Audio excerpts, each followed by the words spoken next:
La déconcentration administrative, chantier nécessaire et urgent pour accompagner la régionalisation avancée, était au cœur de ce Conseil des ministres. Le chef du gouvernement et le ministre de l'Intérieur ont présenté devant le souverain un exposé sur les orientations générales de la politique de l'État sur cette question. Ainsi, et pour une déconcentration efficiente, il faudrait que les régions deviennent le support territorial adéquat pour cette politique de l'État. Les walis de la région doivent animer l'action des services déconcentrés des départements ministériels. Ils doivent garantir la coordination, la complémentarité, le suivi et la mise en œuvre des projets publics programmés au niveau de la région. Par ailleurs, cette politique de déconcentration doit transformer les services déconcentrés en véritables interlocuteurs au niveau local. Sur le plan de la régionalisation avancée, il faut accompagner les collectivités territoriales pour renforcer leurs capacités. Un mécanisme de pilotage devra être mis en place pour la coordination, le suivi, l'évaluation de la mise en œuvre du chantier de la déconcentration administrative. L'éducation et la formation, autre grand chantier abordé lors de ce Conseil des ministres qui a approuvé le projet de loi cadre relatif au système de l'éducation, de la formation et de la recherche scientifique. Un projet qui vise une réforme véritable et irréversible du système national d'éducation.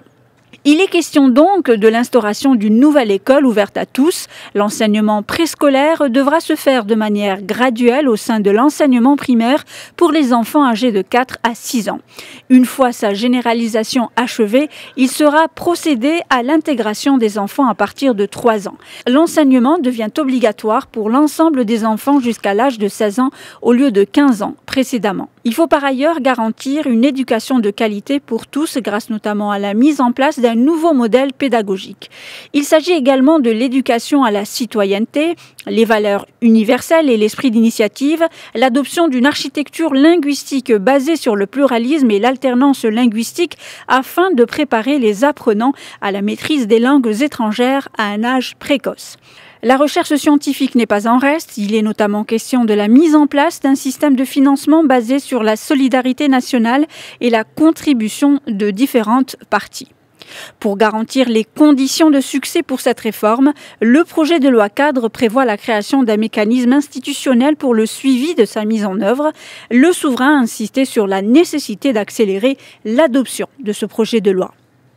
En dernier, le Conseil des ministres a également adopté un projet de loi relatif au service militaire, élaboré en application des hautes instructions royales. Ce projet instaure le principe d'accomplir le service militaire obligatoire fixé à 12 mois pour les citoyennes et les citoyens âgés de 19 à 25 ans. Il fixe les cas de dispense et d'exemption jusqu'à l'âge de 40 ans.